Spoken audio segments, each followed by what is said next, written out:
You look like such a weak little punk, man. Thank you. I appreciate it, Alex. Hey, take care, weakling. Thank you. Why don't you come up to New York next time I'm up there? I'll be up there this year. I'll see you. I'll be there. You hear me? I'm going to be there. I'll be there the third time this year. Good. You come up and talk to me. All right, we'll have a little discussion. Good, punk. All right. You little coward, piece of crap.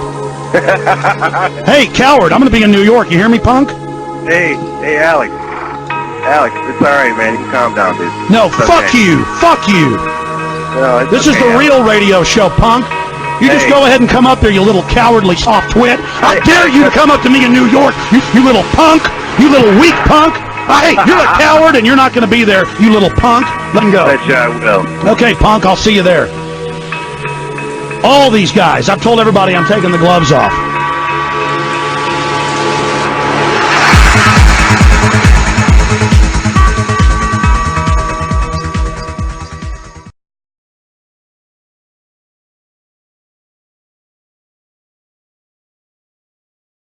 No, it's This is okay, the real radio show, punk. Fuck you. Fuck you. Alex, it's all right, man. You hear me, punk? Have a little discussion. Good, punk. Talk to me. You hear me? I'm going to be there. I'll be up there this year.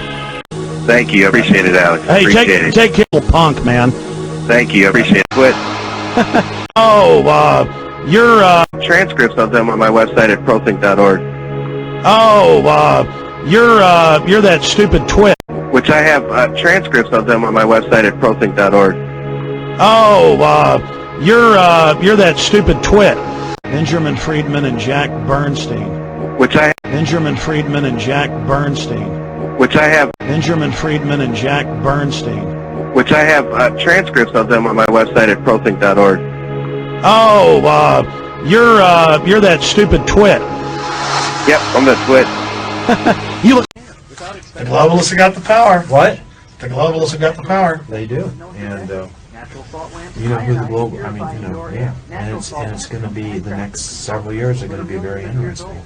And it's just like, you know, you're hitting around at is that the political Zionists absolutely, totally control the presidency.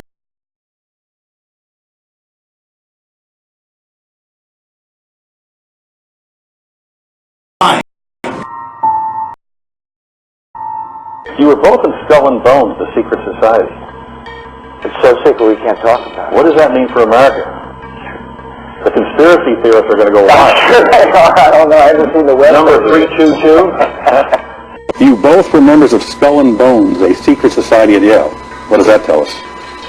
Not much, because it's a secret. Is there a secret handshake? Is there a secret code? I wish there were something secret I could manifest. 322, a secret number? There are all kinds of secrets. If this were a dictatorship, it'd be a heck of a lot easier. Just so long as I'm the dictator, I'm the dictator, I'm the dictator, I'm the dictator, I'm the dictator, I'm the dictator, I'm the dictator, I'm the dictator. American dictatorship. What is an American dictatorship? Well, it's the system of power, the system of control, our real form of government in this country. The American dictatorship is the powerful global corporations that own and control the military-industrial complex, giving you false choices so you think that you have a decision to make in the 2004 election. But either way, a blue blood from the East Coast wins.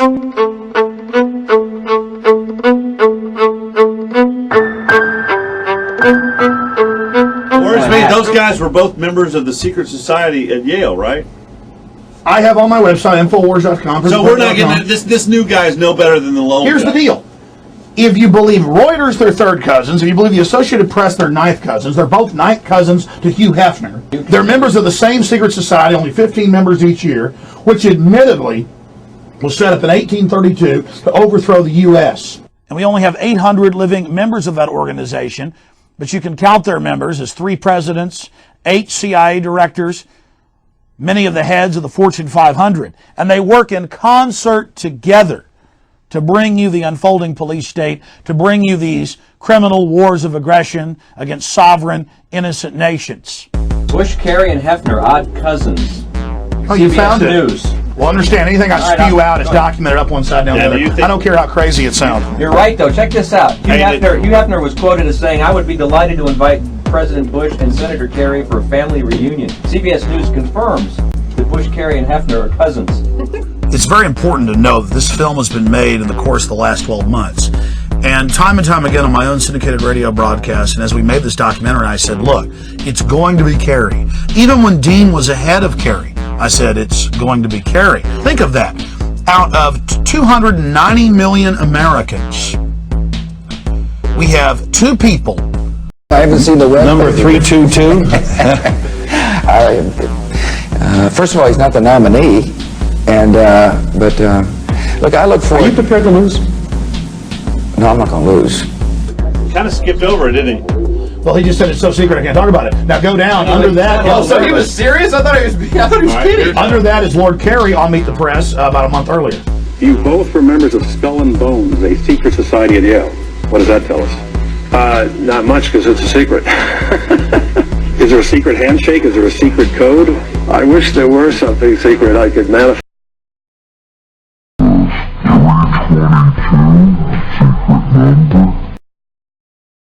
There are all kinds of secrets, Tim, but one thing is not a secret. I disagree with this president's direction that he's taking the country. We can do a better job, and I intend to do it. He laughs, too. Wow. Do you know what's interesting about that clip? They both gave the same short answer and moved on to the next subject with a chuckle. With a little chuckle in between. No, I'm saying it's all staged. That's pretty weird. So we have these cousins who are members of the same secret society who have sworn an oath to each other above all other oaths. And they admit, even in the mainstream media, but laugh and say, oh, it's no big deal, that these so-called leaders engage in bizarre occultic rituals. And it's so weird that the general public has trouble even interfacing with it. There's kind of a cognitive dissonance that we don't want to believe it. We cannot ignore it. It's right out in the open. What about the Skull and Bones? Skull and Bones obviously gets a good deal of attention simply because A, it's secret, and B, the members are people who often turn up in high places later in life, and will certainly hear lots about it this year because both George W. Bush and John Kerry were members. Most of the conspiracy theories that are out there now tend to place a lot of emphasis on the notion that there are interlocking secret organizations that hold the real power in the world, and because of its secrecy and because of the elite background of many of its members, Skull and Bones is a prime candidate for that. Well, this isn't just the Skull and Bones when they're 22 or whatever. This is when they're old men at Bohemian Grove. And the point is, in the Trio Network documentary from my footage, they admit, yes, Mr. Jones got the ritual, yes, we're doing this, but it's just for fun. Well, the point is that it's a ritual about not having a conscience. It's the cremation of care. Boy, I wish I could have that one. Alex Jones has been talking about this for quite a while. The Bohemian Grove, of course, is a privately owned redwood grove up in Sonoma County, north of San Francisco, where every summer there is a get-together of the wealthy and well-placed, all male, who get together for general cavorting, socializing, lectures, symposia, and so on, in an atmosphere that is completely removed from public scrutiny. Alex Jones and some others have suggested for a long time that there are all sorts of nefarious rituals that go on.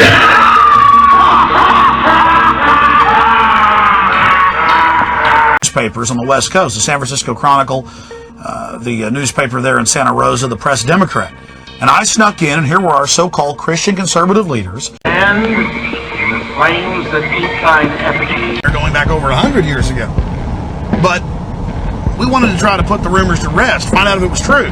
We snuck in to the Bohemian Grove, and I was able to catch one of their many rituals. I'll tell you, the cremation. The atom bomb was developed for that.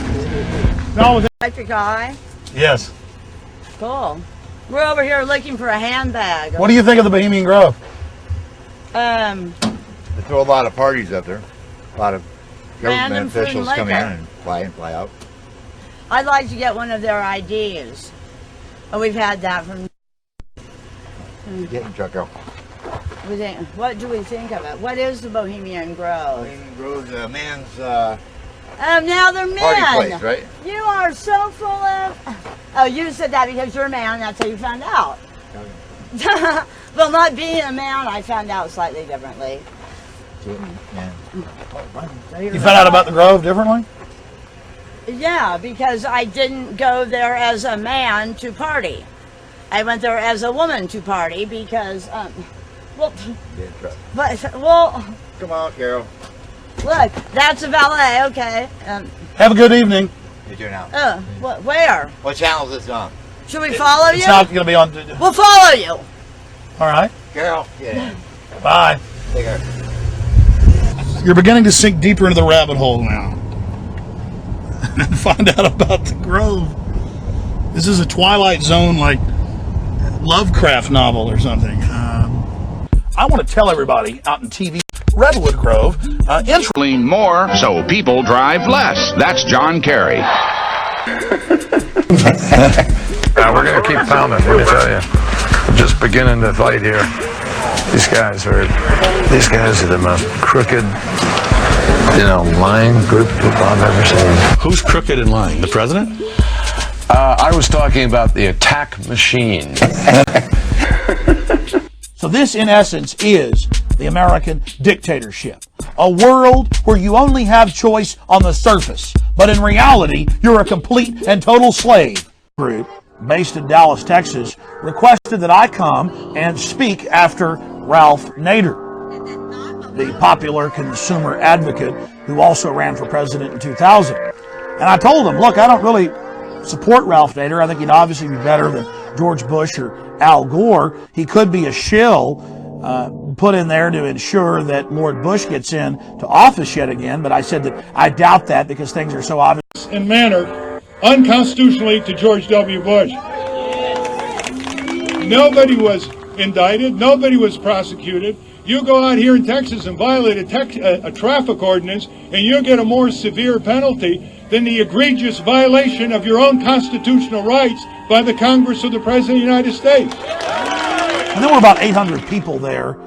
There was one peace group that had gotten time there at the city park in Crawford, Texas, right outside George Bush's Hollywood set, where he struts around acting like a cowboy and not a British royal blue blood from Kennebunkport, Maine.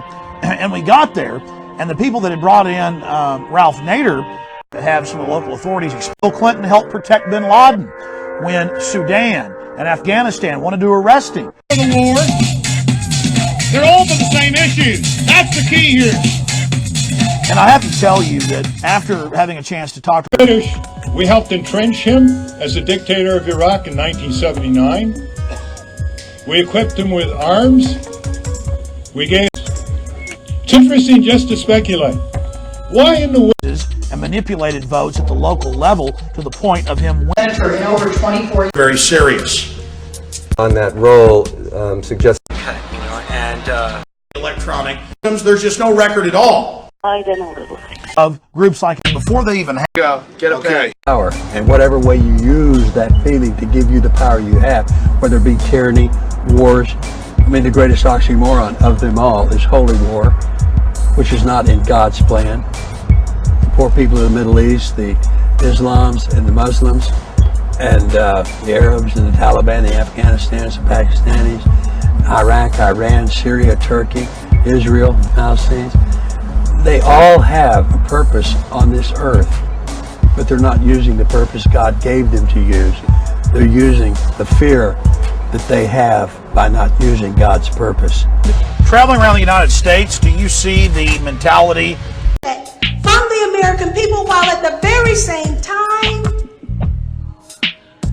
taking one from a corporation that gets billions and billions of dollars in no bid sole source contracts should make us all outraged, and the vice president should blush. Billions and billions of dollars in no bid sole source contracts should make us all outraged, and the vice president should blush. But these people don't blush because in the end, they know they can get away with it. It's about setting the precedent to mobilize the people behind this global war for what PNAC, the president's own organization, says is a war for global domination. Fought in New York that morning, and then Condoleezza Rice. In 9/11. They lied, insisting Iraq worked with Al-Qaeda in 9/11. They lied about saying there were weapons of mass destruction. They lied in order to justify an attack on Iraq. Their ulterior motives were very transparent. They were looking to control the oil, to be able to give contracts out, to be in a position where they could dominate the politics of the region and use that as a platform to control other nations in the region. I mean, the whole thing is unmasked, but the American people love their country. They're ready for the truth, and we shall take the truth forward. You shall know the truth shall set you free. It's very important to consciously connect the dots and focus in on one of the central issues. Just to the bin Laden family, like the Bushes, and to Osama himself. In fact, Osama bin Laden was an admitted CIA asset, we believe still is, and his code name, admittedly, was Tim Osmond. In the 1970s, he was in the U.S. with a short hair and no beard. There's been photos out there of him driving around in his Cadillac, hanging out with the CIA. His older brother founded Arbusto Oil with George W. Bush, his first big contract out of college in 1976 in Midland, Texas, while they owned an airport together in Houston. But again, the media, there's been a few articles, Fort Worth Star-Telegram, BBC, but that's it, folks.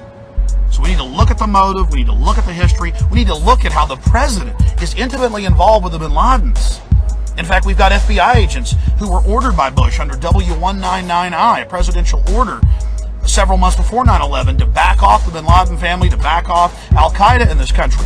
He threatened, Bush did, to arrest FBI agents if they stopped Al-Qaeda. They knew specifically what the hijacking plans were. In fact, FBI agent Robert Wright with David Shippers, the man that impeached Bill Clinton, and Larry Klayman of Judicial Watch gave a press conference last year before the National Press Club, and they said, here's the letter from the Justice Department. We'll be arrested if we tell you what we know about the Bushes and the bin Ladens. But Larry Klayman said this, all I can tell you is the Bushes vacation with the bin Ladens. Bush has taken over the media. In fact, that's one of the offices that some of his people are involved in. Media and Bush merging together, and I'm glad to see a lot of the media is starting to resist that. This is Dude, you uncrack, the media is owned by the same corporations that own Bush. That put him into They're power. all owned by the same people. And Karl Rove, the head White House guy, has been going around saying, don't put out anything that criticizes the government. That's work with us. absolutely and they're involved untrue. in Totally that is absolutely untrue. I was in both of those meetings. Sir, I read his quote. I was in both. There was quote. Come on now. I saw the meeting on C-SPAN. Don't fight. I was there. I saw it on C-SPAN. One of the biggest holes in their argument is the fact that they never heard of a plan to fly hijacked jets into landmarks on the East Coast. We're going to take a closer look tonight at another example of where, despite the conventional wisdom, there were people in the United States who actually were preparing to defend against the kind of attacks which occurred here on 9/11. The North American Aerospace Defense Command, NORAD for short, has been defending the skies over the U.S. and Canada for almost 50 years, 46 to be precise. USA Today reports that in the 2 years before the attacks on September the 11th, NORAD conducted exercises using hijacked airliners as weapons.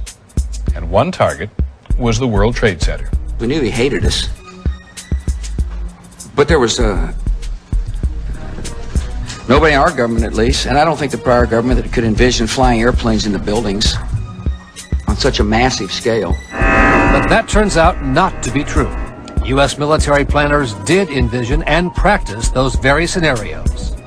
As reported by USA Today, the North American Aerospace Defense Command, NORAD, conducted exercises with fighter jets, simulating hijacked planes flown into the World Trade Center in the 2 years before the attacks. And so then I saw Condoleezza Rice get up on TV and say, we had never thought, we had never heard. Why, that's a ridiculous conspiracy theory to say that. Pentagon planners also envisioned the attack on the Pentagon 5 months before it happened. According to this April 2001 Pentagon email, Air Force officials wanted a war game, having a terrorist group hijack a commercial airline and fly it into the Pentagon. The truth is pouring out in the media. You can hardly keep up with it. It's even coming out on Fox TV. Bill O'Reilly went on national TV to say he was wrong. He was wrong. He admitted he was wrong. That's big of him. Most of these people never admit they were mistaken. But the most telling evidence came from President Bush's favorite and chief arms inspector in Iraq, David Kay, who after spending $500 million of your tax dollars in recent months with 1,500 skilled inspectors, returned home to report to his commander-in-chief, and he said, with further elaboration, he said, quote, "We were wrong," end quote. We were wrong. I remember candidate George W. Bush saying that actions should have consequences, that actions should involve responsibility. We never engage in a rush to judgment. We study things over time. And I said that I wasn't sure about Ralph Nader in earlier segments of this film, but now I'm even more sure, my friends, that he's a tool to give us the illusion of choice. Not only is one of his former top lawyers and campaign managers a Skull and Bones member, but now we learn that Mr. Nader's book was published by Fox Television, and he's been all over Fox promoting it. Now, again, I'm not saying that, this is some plan to get Bush elected, because we know that Nader takes votes away from Kerry, but it's just an added level of this Byzantine, Machiavellian subterfuge that we should all be conscious of. Mr. Nader, who are you really working for? The war on terrorism, particularly in its homeland defense manifestation, is a thin cover for the war on dissent.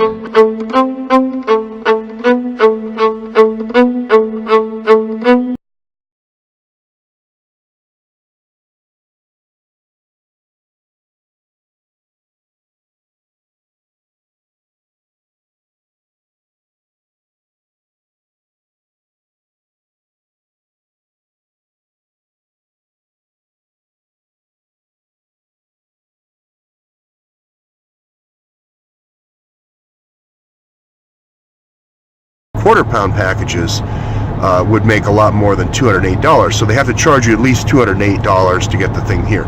So if I'm at Raja Foods over in Skokie, I'm already not happy. I can only sell those mangoes for $18, and now I've got a landed cost, just transportation costs, of $208. But we're not done yet. I have to leave now O'Hare, which I did at 4 a.m. in the morning, and now I'm heading to Iowa. Why am I going to Iowa? Well, the USDA requires all fruit to be cleared in Iowa at a facility called an APHIS facility, APHIS. I don't really know what it stands for, but I believe it's kind of a play on words of the bug aphid, APHID, which could have infested a fruit. I'm saying more than I know at this point. I don't know if that's a fruit fly or what an aphid is actually. But I'm guessing that's a play on the word, somehow, the word aphid. So, I'm heading that direction. I might not go all the way because that's a long way. The real reason I'm going is Noreen Gosch, G-O-S-H-S-C-H, Gosch. Her son was kidnapped in the famous Finders case, the one I worked on with, I didn't work with Paul Rodriguez on this, but later I contacted Paul Rodriguez on another Finders case in 2003. But the famous 1989 Washington Times article by Paul Rodriguez, the subject of that boy that was missing, that got flown to the White House from Boys Town in Omaha, Nevada, the one John DeCamp worked on, was Johnny Gosch. And I'm trying to go see Noreen Gosch right now. Now, the other thing I wanted to mention was the Fort Wayne house, the 808 East Lewis house. These houses are going to become a part of Americana. I don't just introduce them just to say, George walked up to a house with a triple murder and kept knocking and knocking. We wish he would stop knocking. This is a little bit like a Tolstoy novel. When the character gets introduced, they're going to keep coming back over and over. The handsome lieutenant that got slashed across the cheekbone at Jenna and now is meeting you at the St. Petersburg soiree, looking at you across the room with smoky eyes. That it is going to keep coming back, and Ibrahim is the key to this. Ibrahim is the owner of the house. Ibrahim is going to be Somali. Ibrahim is in Indianapolis hosting these 3 kids up in Fort Wayne, these 3 Somali kids up in Fort Wayne, students. Now, nothing's wrong with that, but Ibrahim's going to have 2 social security numbers. Now, that's not usual for an immigrant from a war-torn nation. You're going to find out this repeating pattern of 3 kids from a war-torn nation that were child soldiers happening over and over again. And this is this covert McDonald's that I was talking about. Up to the non-commissioned officer level, they're bringing in folks from different countries, and it's always played by a different role. So when people talk about, there's 200 MS-13 on Long Island, yeah, those are the privates. Those are the cashiers in the McDonald's. Those are the food handlers in our McDonald's. So if they got rid of every MS-13 in this country, it's basically the same logic as, if we replace all the cashiers at McDonald's, that'll shut down bad food in America. It just doesn't work like that. Actually, I go to McDonald's a lot. Thanks for the free Wi-Fi, McDonald's. But so that's where I'm going. Am I going to stop in the Quad Cities and look at all the casinos and hospitals next to each other? Sure. Am I going to go to Neil Brown's high school? Maybe. Who knows? So that's what's on plan for today.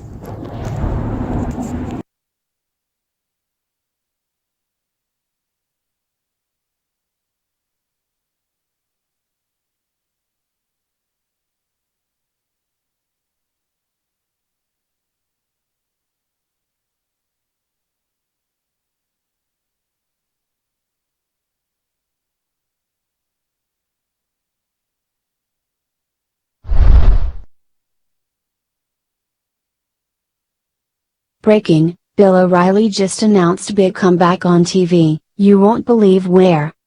Fox News viewers were shocked recently when the network's longtime most popular host Bill O'Reilly departed abruptly after getting ousted by 21st Century Fox CEO James Murdoch, who wants to take Fox News in a different direction. Many people were left wondering if O'Reilly would ever return to television broadcasting in the future, or if they had seen the last of him on their screens. Fortunately, O'Reilly just indicated his new plan to return to television after all. Since departing Fox News, O'Reilly has been focusing on his podcast on BillO'Reilly.com.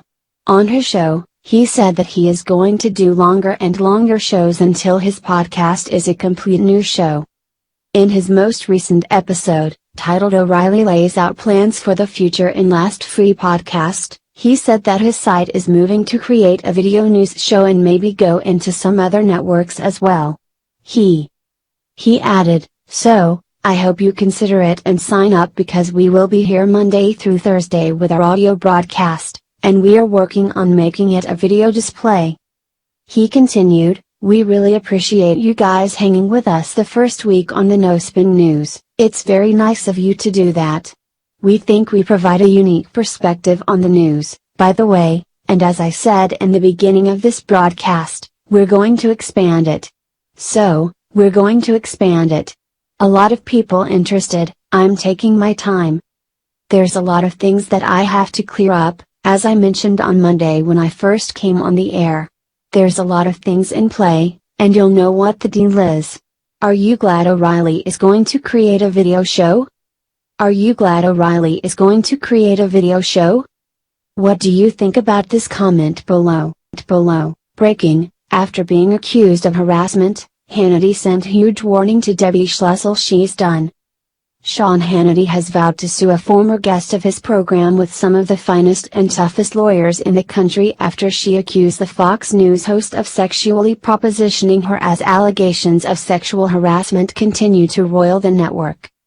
Conservative commentator Debbie Schlussel said in a Friday radio interview that Hannity once invited her back to his hotel room after an event at a Detroit bookstore. He had some event at a bookstore where he signed his book for people standing in line.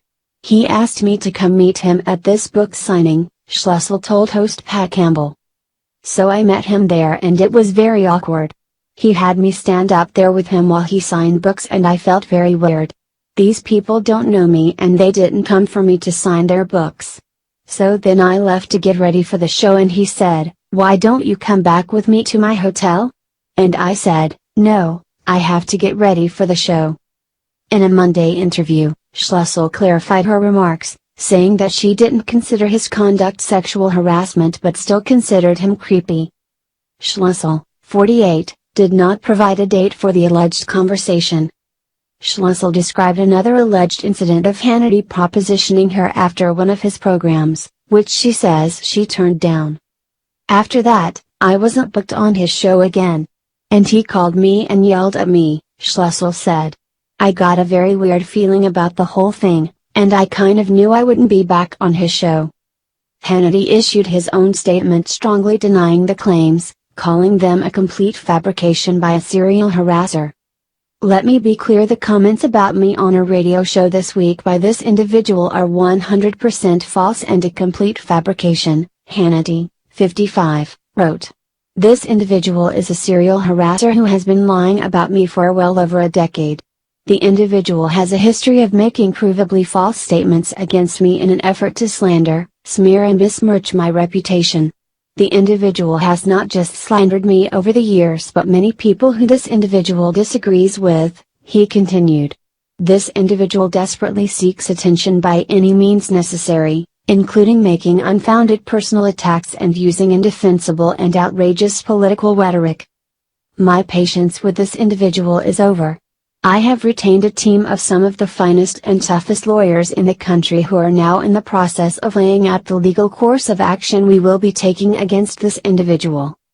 The allegations against Hannity come just days after Fox News cut ties with longtime host Bill O'Reilly earlier this week in the wake of reports of sexual harassment charges and settlements that had led 90 advertisers to leave his program. It was a stunning development given O'Reilly's long career at Fox, where he had been the network's biggest star for 20 years. Former chairman and CEO Roger Ailes resigned last year amid sexual harassment allegations. Hannity also said Schlussel's claims are part of a coordinated effort afoot to silence those with conservative views. "In this fiercely divided and vindictive political climate, I will no longer allow slander and lies about me to go unchallenged, as I see a coordinated effort afoot to now silence those with conservative views," he said. "I will fight every single lie about me by all legal means available to me as an American." Top Obama official caught in $175 million scandal, but it gets much worse. It seems like there is no end to the amount of conspiracies hidden throughout the Obama administration. Every day, more information comes out, and we discover that there was someone else involved in corruption. Gina Napolitano, the former Department of Homeland Security chief, is the next link in the conspiracy chain. She was caught holding on to a staggering $175 million for the school board that she leads, all while asking for more money. It should be noted that she is in charge of the UC system.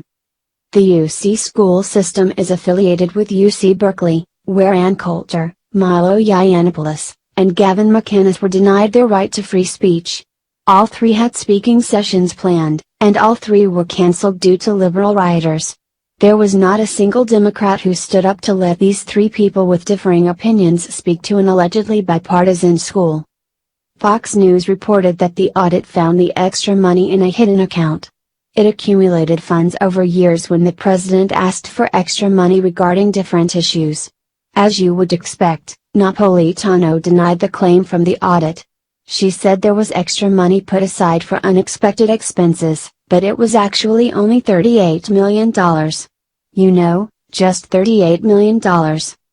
One is bad, more is worse. Admitting to wrongdoing, then just saying, "Oh no, it was a lot less money than that," doesn't make it okay. There was other information discovered that quite alarming. The auditor also found out that one of the top staffers in Napolitano's office illegally screened confidential surveys from each of the different campuses.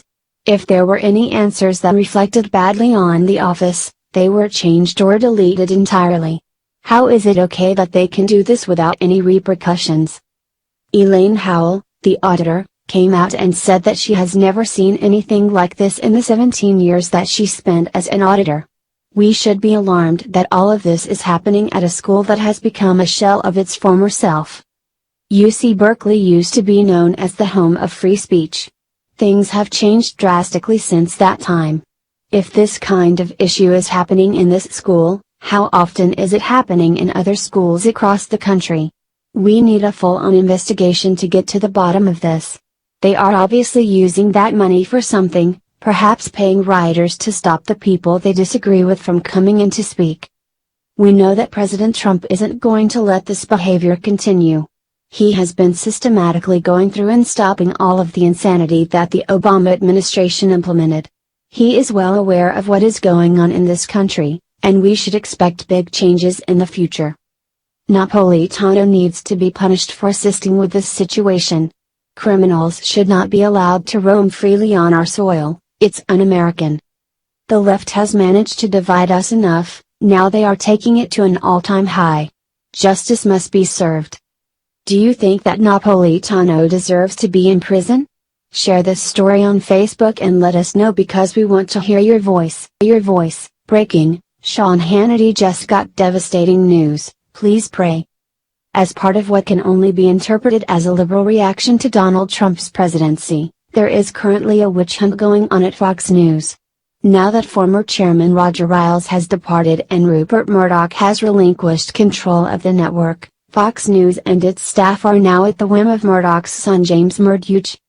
James is known to have a more liberal bent than his father and Ailes, and many fear that the network is the first stages of a makeover that will push it into a safer, more liberal direction. The first evidence of this could be seen with the shocking departure of longtime host Bill O'Reilly. Now Sean Hannity just received his own bad news. According to reports, Sean Hannity is one of the two people who are next in line to get fired by Fox News executives. James Murdoch is reportedly planning to use the Bill O'Reilly ouster as an excuse to let go of Fox News co-president Bill Shine in a power grab. Hannity is willing to take a stand for his close ally Shine. Said a source, Sean is willing to take a bullet for Bill out of loyalty and he knows he's holding a lot of chips there right now too. If he threatens to leave, and he could, then that really could be the end of the place as we know it. New York Magazine's Gabriel Sherman wrote an article detailing how the Murdoch sons declined to write a support statement for him. Tweeted Hannity afterwards, "Gabe, I pray this is not true because if it is, that's the total end of the FNC as we know it. Done. Somebody high up and inside FNC is trying to get an innocent person fired. And Gabe, I know WHO it is. Best Sean. I'll change it. #stand with Shine." Do you think Hannity will be gone from Fox News soon? Do you think Hannity will be gone from Fox News soon? What do you think about this comment below? Right after Trump walked into rally today, the crowd went wild when he did the unexpected. President Trump gave an amazing speech at the Farm Expo Center on Saturday to celebrate the completion of his first 100 days in office. He then made sure that he attacked his biggest enemy, the news media. The rally was timed to happen at the exact same time at the White House press corps dinner in Washington. President Trump declined to attend and then spent the time insulting the failing New York Times, CNN and MSNBC. He called the dishonest. "Their priorities are not my priorities, and not your priorities," President Trump said. "If the media's job is to be honest and tell the truth, the media deserves a very, very big fat failing grade," he said, adding that they were very dishonest people. Then Trump spoke about the hard work that he has put in so far during his presidency. Let's send our president some support. Share this post on Facebook and Twitter if you support Trump.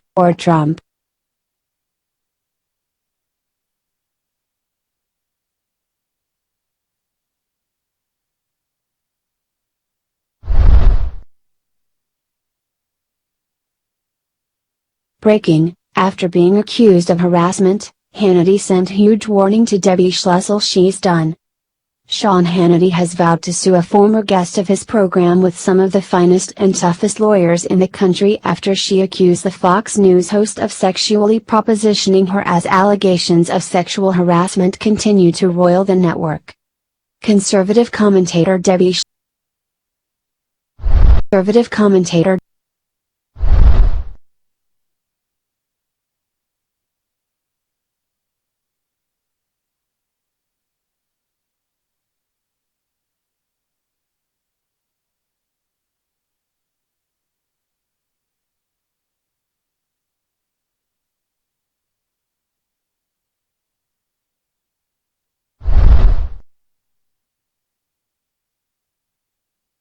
treason. Now we know how North Korea got their nukes.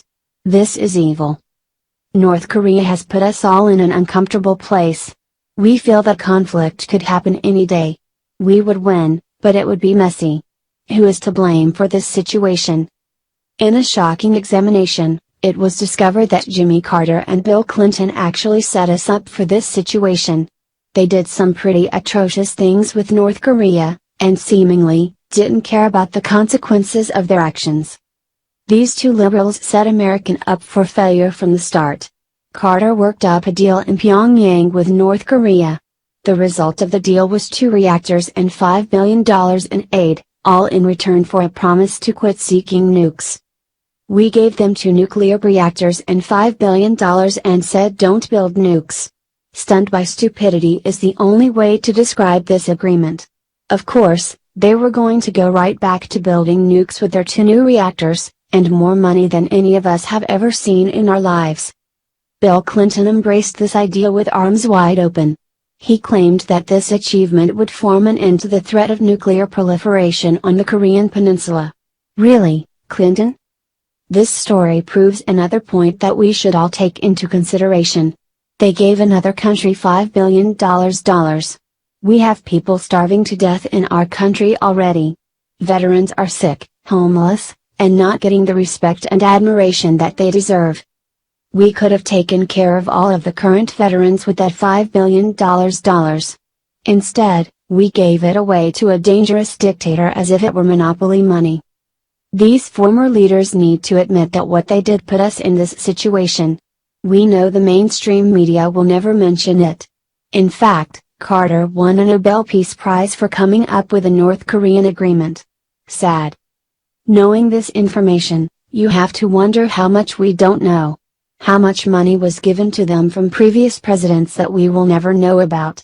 How many times did we happily give them money to try and build something that would destroy us? It is complete madness and needs to stop.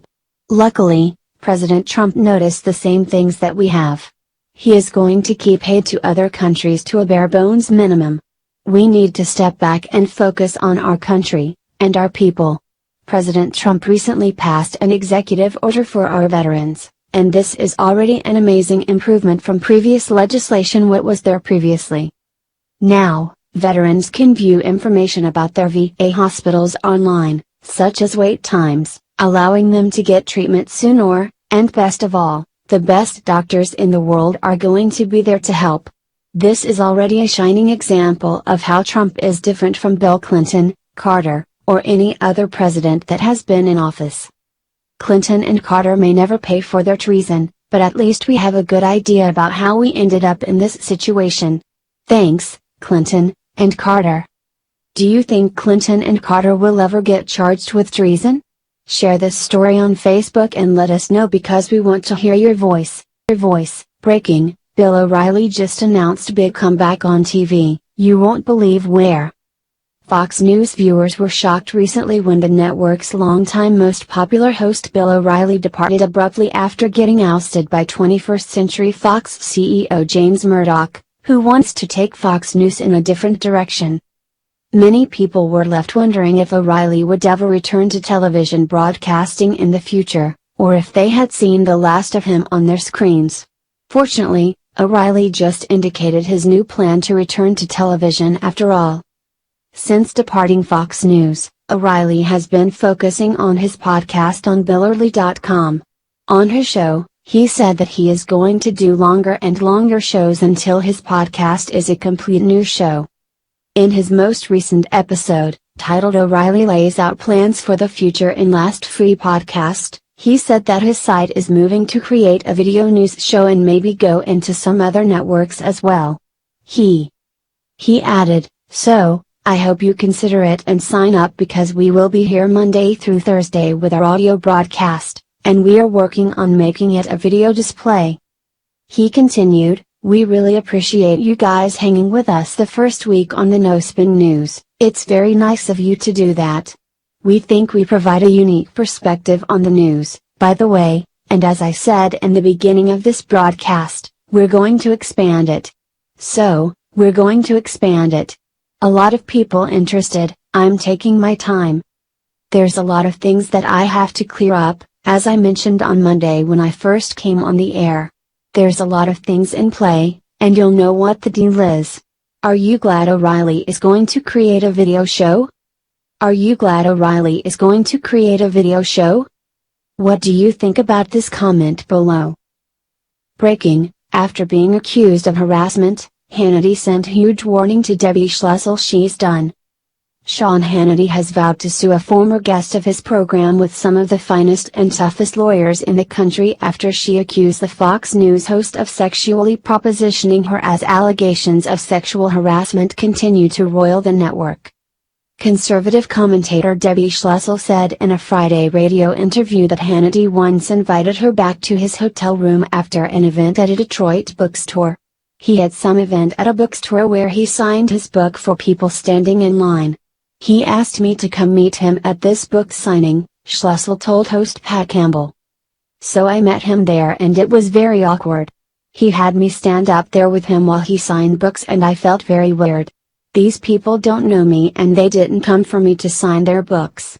So then I left to get ready for the show and he said, "Why don't you come back with me to my hotel?" And I said, "No, I have to get ready for the show." In a Monday interview, Schlussel clarified her remarks, saying that she didn't consider his conduct sexual harassment but still considered him creepy. Schlussel, 48, did not provide a date for the alleged conversation. Schlussel described another alleged incident of Hannity propositioning her after one of his programs, which she says she turned down. "After that, I wasn't booked on his show again. And he called me and yelled at me," Schlussel said. "I got a very weird feeling about the whole thing, and I kind of knew I wouldn't be back on his show." Hannity issued his own statement strongly denying the claims, calling them a complete fabrication by a serial harasser. "Let me be clear, the comments about me on a radio show this week by this individual are 100% false and a complete fabrication," Hannity, 55, wrote. "This individual is a serial harasser who has been lying about me for well over a decade. The individual has a history of making provably false statements against me in an effort to slander, smear and besmirch my reputation. The individual has not just slandered me over the years but many people who this individual disagrees with," he continued. "This individual desperately seeks attention by any means necessary, including making unfounded personal attacks and using indefensible and outrageous political rhetoric. My patience with this individual is over. I have retained a team of some of the finest and toughest lawyers in the country who are now in the process of laying out the legal course of action we will be taking against this individual." The allegations against Hannity come just days after Fox News cut ties with longtime host Bill O'Reilly earlier this week in the wake of reports of sexual harassment charges and settlements that had led 90 advertisers to leave his program. It was a stunning development given O'Reilly's long career at Fox, where he had been the network's biggest star for 20 years. Former chairman and CEO Roger Ailes resigned last year amid sexual harassment allegations.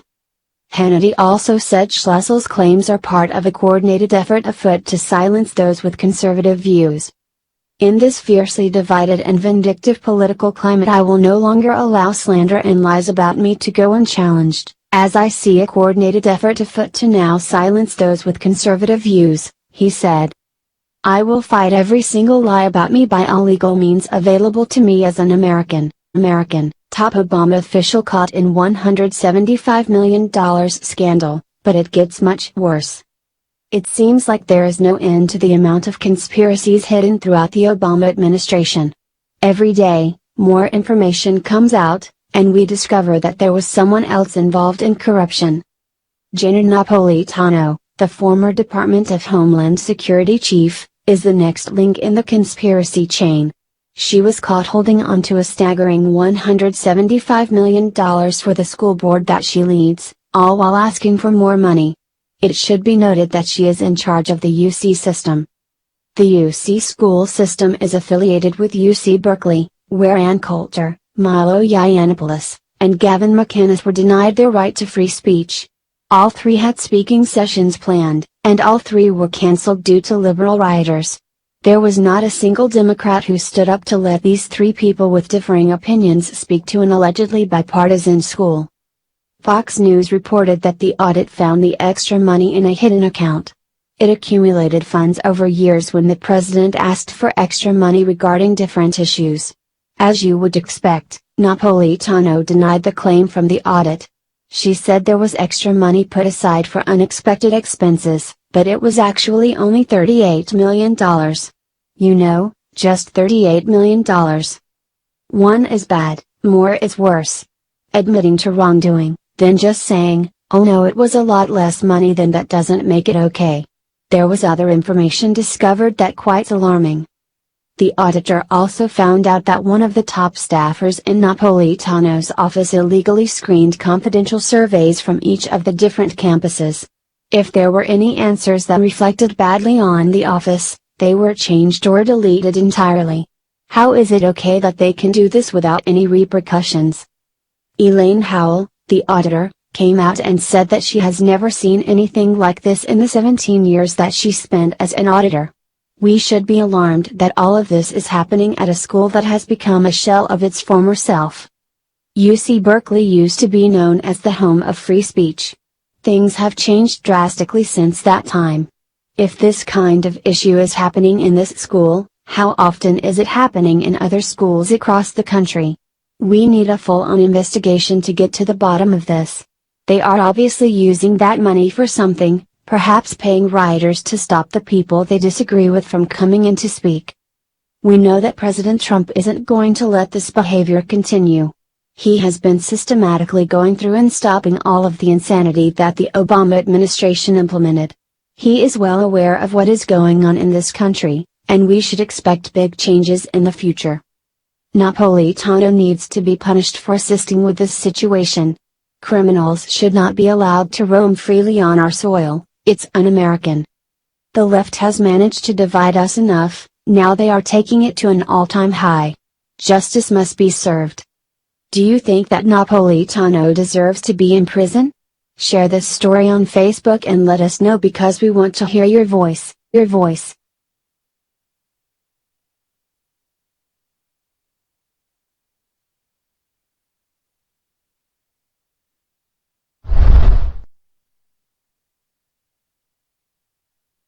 Breaking, Bill O'Reilly just announced big comeback on TV, you won't believe where. Fox News viewers were shocked recently when the network's longtime most popular host Bill O'Reilly departed abruptly after getting ousted by 21st Century Fox CEO James Murdoch, who wants to take Fox News in a different direction. Many people were left wondering if O'Reilly would ever return to television broadcasting in the future, or if they had seen the last of him on their screens. Fortunately, O'Reilly just indicated his new plan to return to television after all. Since departing Fox News, O'Reilly has been focusing on his podcast on BillO'Reilly.com. On his show, he said that he is going to do longer and longer shows until his podcast is a complete new show. In his most recent episode, titled O'Reilly Lays Out Plans for the Future in Last Free Podcast, he said that his site is moving to create a video news show and maybe go into some other networks as well.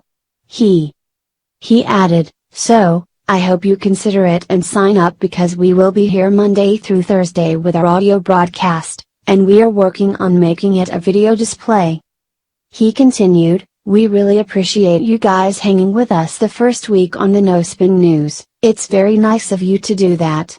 We think we provide a unique perspective on the news, By the way, and as I said in the beginning of this broadcast, we're going to expand it.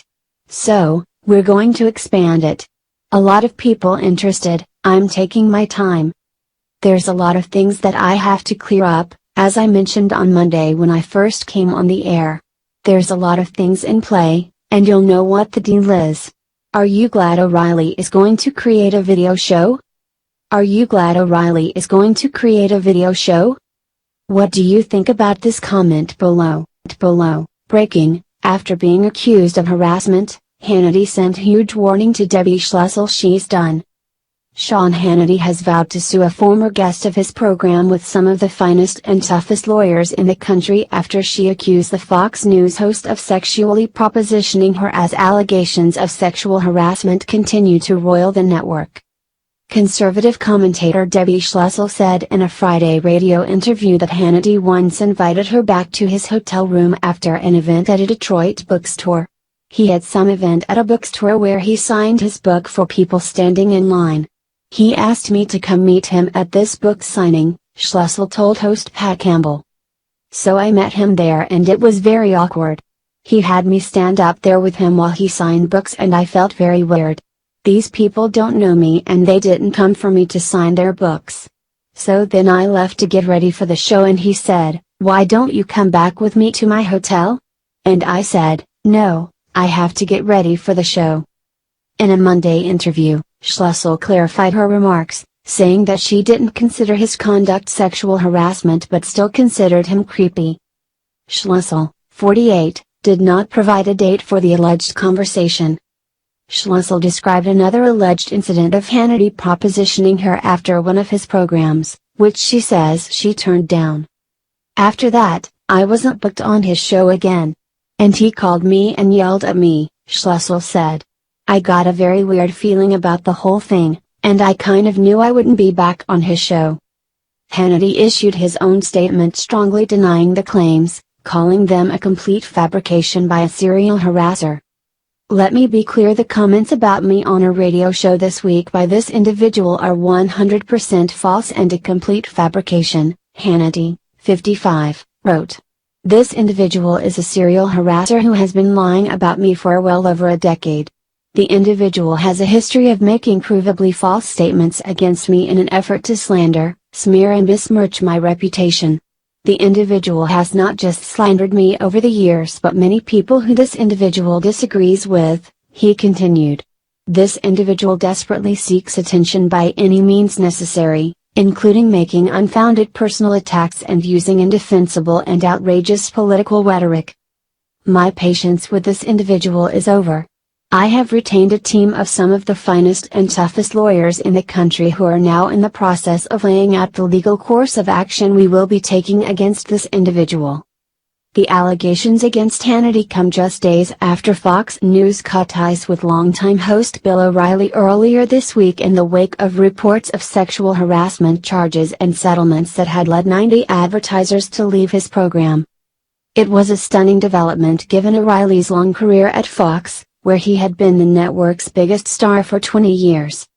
Former chairman and CEO Roger Ailes resigned last year amid sexual harassment allegations. Hannity also said Schlussel's claims are part of a coordinated effort afoot to silence those with conservative views. "In this fiercely divided and vindictive political climate, I will no longer allow slander and lies about me to go unchallenged, as I see a coordinated effort afoot to now silence those with conservative views," he said. "I will fight every single lie about me by all legal means available to me as an American." Top Obama official caught in $175 million scandal, but it gets much worse. It seems like there is no end to the amount of conspiracies hidden throughout the Obama administration. Every day, more information comes out, and we discover that there was someone else involved in corruption. Gina Napolitano, the former Department of Homeland Security chief, is the next link in the conspiracy chain. She was caught holding on to a staggering $175 million for the school board that she leads, all while asking for more money. It should be noted that she is in charge of the UC system. The UC school system is affiliated with UC Berkeley, where Ann Coulter, Milo Yiannopoulos, and Gavin McInnes were denied their right to free speech. All three had speaking sessions planned, and all three were cancelled due to liberal rioters. There was not a single Democrat who stood up to let these three people with differing opinions speak to an allegedly bipartisan school. Fox News reported that the audit found the extra money in a hidden account. It accumulated funds over years when the president asked for extra money regarding different issues. As you would expect, Napolitano denied the claim from the audit. She said there was extra money put aside for unexpected expenses, but it was actually only $38 million. You know, just $38 million. One is bad, more is worse. Admitting to wrongdoing, then just saying, oh no, it was a lot less money than that doesn't make it okay. There was other information discovered that quite alarming. The auditor also found out that one of the top staffers in Napolitano's office illegally screened confidential surveys from each of the different campuses. If there were any answers that reflected badly on the office, they were changed or deleted entirely. How is it okay that they can do this without any repercussions? Elaine Howell, the auditor, came out and said that she has never seen anything like this in the 17 years that she spent as an auditor. We should be alarmed that all of this is happening at a school that has become a shell of its former self. UC Berkeley used to be known as the home of free speech. Things have changed drastically since that time. If this kind of issue is happening in this school, how often is it happening in other schools across the country? We need a full-on investigation to get to the bottom of this. They are obviously using that money for something, perhaps paying rioters to stop the people they disagree with from coming in to speak. We know that President Trump isn't going to let this behavior continue. He has been systematically going through and stopping all of the insanity that the Obama administration implemented. He is well aware of what is going on in this country, and we should expect big changes in the future. Napolitano needs to be punished for assisting with this situation. Criminals should not be allowed to roam freely on our soil, it's un-American. The left has managed to divide us enough, now they are taking it to an all-time high. Justice must be served. Do you think that Napolitano deserves to be in prison? Share this story on Facebook and let us know because we want to hear your voice. Breaking, Sean Hannity just got devastating news, please pray. As part of what can only be interpreted as a liberal reaction to Donald Trump's presidency, there is currently a witch hunt going on at Fox News. Now that former chairman Roger Ailes has departed and Rupert Murdoch has relinquished control of the network, Fox News and its staff are now at the whim of Murdoch's son James Murdoch. James is known to have a more liberal bent than his father and Ailes, and many fear that the network is the first stages of a makeover that will push it into a safer, more liberal direction. The first evidence of this could be seen with the shocking departure of longtime host Bill O'Reilly. Now Sean Hannity just received his own bad news. According to reports, Sean Hannity is one of the two people who are next in line to get fired by Fox News executives. James Murdoch is reportedly planning to use the Bill O'Reilly ouster as an excuse to let go of Fox News co-president Bill Shine in a power grab. Hannity is willing to take a stand for his close ally Shine.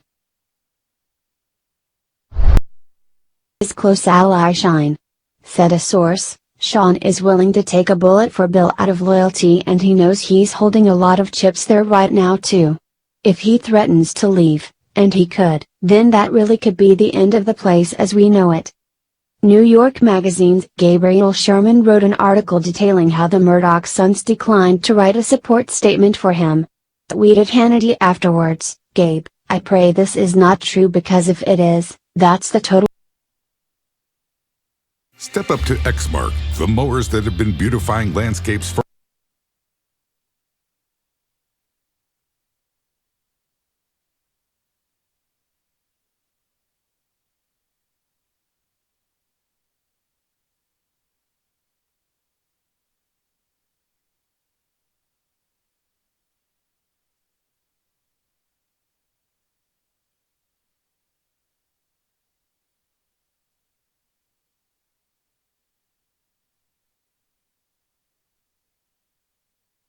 That'd be great.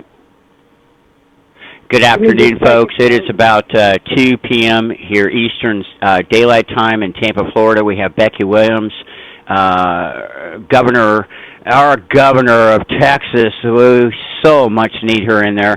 And we have an emergency. Governor Hopeful, there you go, my friend. It is April 30th, and we are doing a live conference call here today that I'm now recording to try to get some assistance to the folks that are victims of the recent storms throughout Texas and Oklahoma. Becky Williams, welcome to the show. And just to catch folks up, we've had, if you want to say Amanda's name, we are trying to get a call to action here for folks to use Amazon and send items to these storm victims. As soon as we have the address, I will post it and upload the address links on the YouTube that I'm going to post after this brief call. Becky Williams, welcome, and how are you? And if you just kind of want to recap our last 20 minutes or so. Sure. All right. I want to thank you guys for listening in. This is Becky Williams out here in Texas. We had a devastating storm front come through Texas, and it struck 3 of our counties. It hit Wayne County, it hit Van Zant County, and in those particular areas, we had several small towns that were struck, that were completely devastated. We've had some fatalities. We've had some massive injuries. And we have a lot of folks out here that are hurting right now. They need assistance.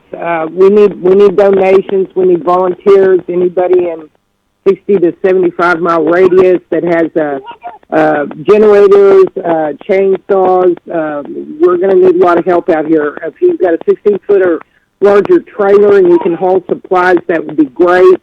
Haul off the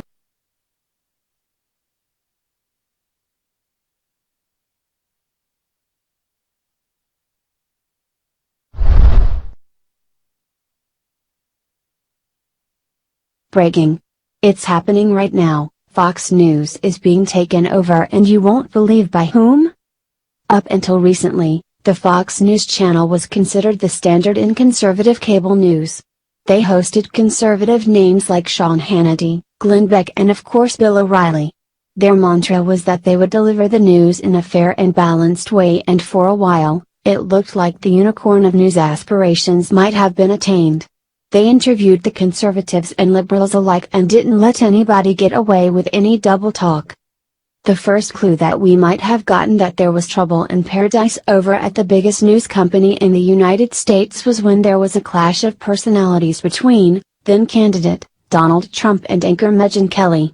Her bias started to show, and for a while, Trump refused to do any interviews with the company. Kelly eventually found a home elsewhere, but the problems didn't all go with her. The most recent and notable problem at Fox has been the scandals surrounding O'Reilly and others. Unfortunately, it looks like somebody has found the Achilles heel, and is hacking away at it. But is this slide away from conservatives all unintentional, and more importantly, unwanted? A report at Pamela Geller would suggest that it is not. By Cliff Kincaid, April 28. When Bill O'Reilly left Fox News, he declared, "I am very confident the truth will come out, and when it does, I don't know if you are going to be surprised, but I think you are going to be shaken as I am." Some observers think he was referring not to the sexual harassment allegations against him, but to behind-the-scenes maneuvers by one of Rupert Murdoch's sons, James, and his very liberal wife, Catherine. Her bio says, between 2007 to 2011, Ms. Murdoch served as Director of Strategy and Communications for the Clinton Climate Initiative, CCI, where she also managed CCI's partnership with Microsoft in the development of a global greenhouse gas emissions tracking software. In short, she is a globalist insider who sees the green hysteria as a viable way to control people and their lifestyles. We warned back in 2007 in our column, Rupert Murdoch picks liberal son as successor, that James Murdoch was maneuvering to take control of Fox News. We also noted that James Murdoch buys into global warming hysteria, and that his liberal philosophy on environmental and other matters could become the party line of the Fox News channel. It turns out that his wife is more of an environmental zealot than he is. Accuracy in Media had attended the annual meeting of the Fox News parent company, raising concern about James Murdoch's increasing influence in the company and his attacks on conservative groups, such as the Competitive Enterprise Institute, CI. He wrote an article for The Guardian attacking for dispensing inaccurate propaganda about the global warming issue. The Gateway Pundit website notes that Catherine Murdoch regularly trashes Trump on Twitter. Indeed, her Twitter feed goes after many different conservative personalities and policies of all kinds. A collection of her most significant tweets includes attacks on Trump aide Steve Bannon, and despondency over Trump's election victory. On the other hand, she praised Fox News personality Shepard Smith for criticizing Trump. Her tweets have included messages such as, "A vote for Trump is a vote for climate catastrophe. Can we impeach a candidate? Seriously. Happy to see this on Fox News. The final argument for Hillary Clinton, based on 3 indisputable facts." It doesn't sound like the news giant is going to get to keep their title of fair and balanced for much longer at this rate. In a climate where the President of the United States is even calling people out for being fake news, one would think that the credibility of the news would have an even higher premium put on it. Unfortunately, it seems that if you're liberal, your first and most important goal has got to be to further the liberal agenda. Truth, justice, and the American way be damned, they're going to push some pseudoscience and brainwashing down our throats even if it bankrupts them. If I could say one thing to Fox, it would be to watch their backs. They have already alienated much of their conservative base and ruined much of the trust that we had in them. They're going to have to tread softly if they don't want to be relegated in the minds of Americans as one of the irrelevant, agenda-peddling mainstream liberal puppets that all of the rest of cable news is looking like. It's only a matter of time before O'Reilly and others like him get together and give America what it has proven that we want, an actual news station. Horrific. 45 brutally shot to death, hundreds wounded, waiting for Trump to address the nation. The death toll continues to rise in one of America's deadliest cities that's more of a war zone than a place to call home. After President Trump issued a direct warning to these thugs to stop the carnage, they didn't listen and instead, stepped up their killing game, ending the month in a particularly brutal way. Now, on the last day of April, the nation awaits for our president's response to what has gone grossly unreported for a sickening reason. Officials in Chicago have overlooked the problems in their city for too long and it's been at the cost of countless lives. As Barack Obama's former hometown, he didn't seem to want to address it either, and the rising murder rate is also a big part of his legacy, having made excuses for criminals and empowered Black Lives Matter. Now that there is a real leader in charge, President Donald Trump isn't letting murderous thugs get away with this killing spree at a rate of 1 fatality every hour and 45 minutes in the Windy City, according to stats provided by HeyJackass.com. While most people were making weekend plans, Chicago thugs were preparing for a bloodbath knowing that nobody would stop them at their killing game. According to the Chicago Sun-Times, 3 people were killed and 8 others were wounded in shootings across the city since Friday evening, Chicago police told the outlet. This takes the death toll to 301 people shot, 45 of which have died, to date. The first killing of the weekend happened about 5:30 p.m. Friday in Longwood Manor on the south side. 2 men, ages 26 and 27, showed up at Roseland Community Hospital after the attack in the 200 block of West 98th Place, the Sun-Times explained. The older man died, and the younger was in critical condition with a gunshot wound to the abdomen, police said.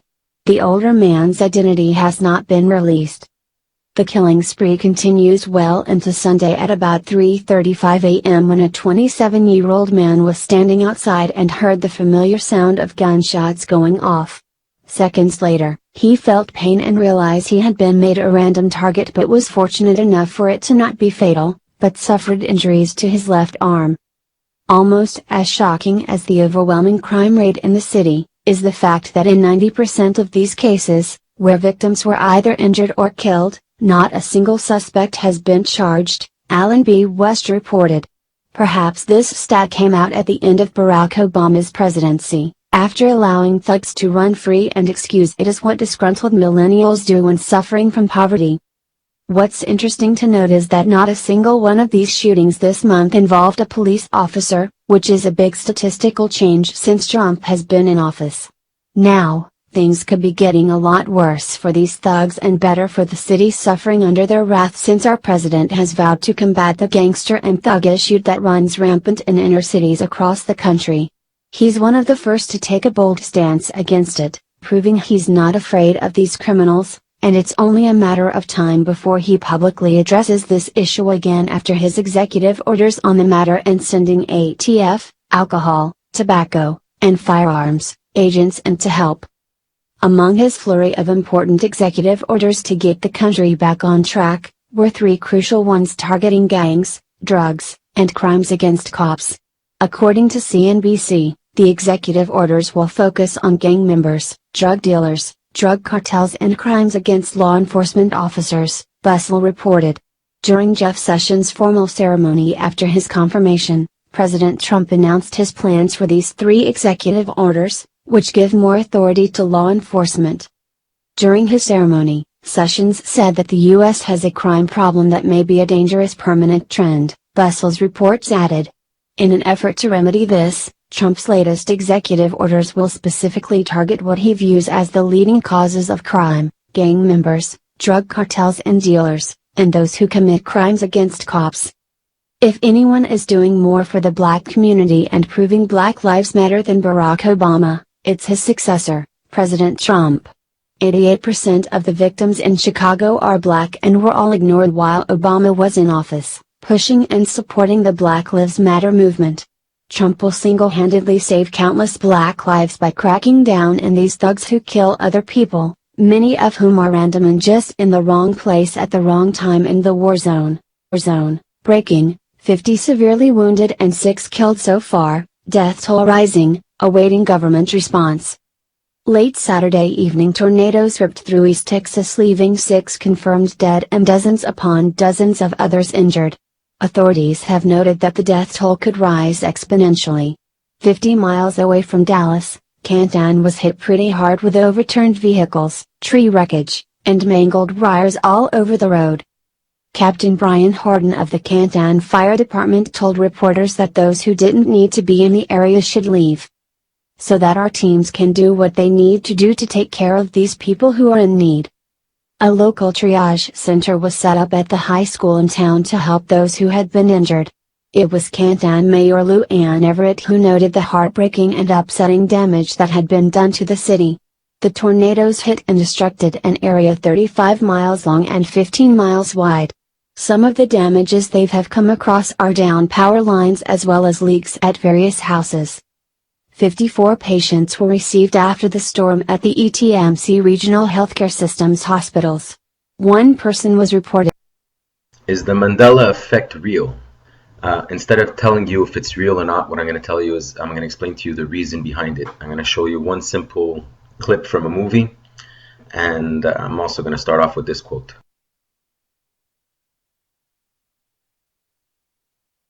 So what is the Mandela effect? It says here the Mandela effect is a pseudoscientific belief that some differences between one's memories and the real world are caused by accidental travel between alternate universes. And that's not what's happening. Nobody's traveling alternate universes and we're jumping from one universe to the other and there's an alternate side of you. We're all inside the same universe. Something else is going on if it's actually happening. And you'll find a lot of this stuff on the internet. Once you start researching the Mandela effect, there's all sorts of examples available to you. I did some research on this topic because of my experiences. I'll explain to you what my experiences are later on in the video. But let's take a look at a quick example to begin with. My mom always said life was like a box of chocolates. You know?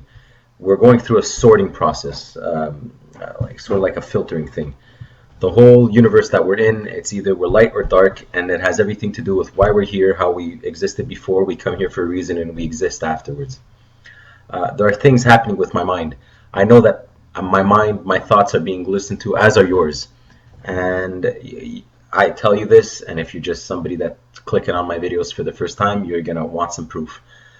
For what I'm saying to be true, you're going to need some proof, some form of evidence that shows to you that there is something going on. How my experience is not just my own, but the experience of many people on this planet. You have, if just the story of our reality, we're in a filtering process, a sorting process, where we come here to see if we're light or dark, and people who wake up find the truth. They're then told to be quiet because other people are going through this experience. They find out from an outside source, and then once they come back, put into the game, they're told to be quiet because they found out from an outside source. Now, they can't tell you the truth directly, but they can go ahead and leave some hints. Let's start first with the flower of life.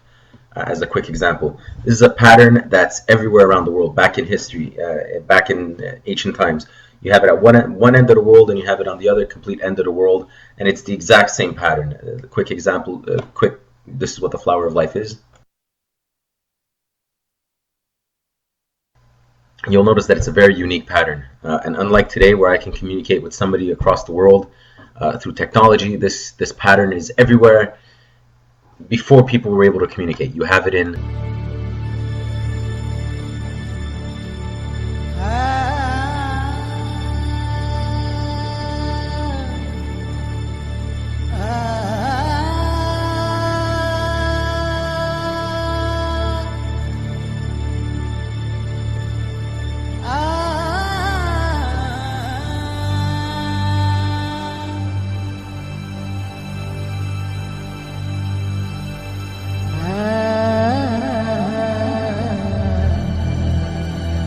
It's 2017, and Coldplay puts it on top of their CD cover. Now, that was a clip from a movie that I made that's actually 30 minutes long, and it goes ahead and stresses this pattern and explains and shows proof that we're actually in a hologram reality through songs, through the flower of life that you just saw a little short clip of it, and also through the expression of logos that we have today to go ahead and prove my point that we are in a hologram reality, and people found out from an outside source. And just to quick to let you know that the pattern is also expressed today through logos. I'm not going to go through the whole song thing and how there's a double entendre in songs, but just to show you how it's happening in logos. This is the Vesica Pisces. And the Vesica Pisces, the flower of life, the seed of life, the fruit of life, this is a mathical representation of what our reality is. We have an experience at some point in our lives. We come back to this reality, and then we are told to keep quiet, but we're just not allowed to tell you the truth. People are allowed to go ahead and show you that they know the truth. If you already know the truth, they go ahead and express it in logos, and this is the example of it. Remember the Vesica Pisces?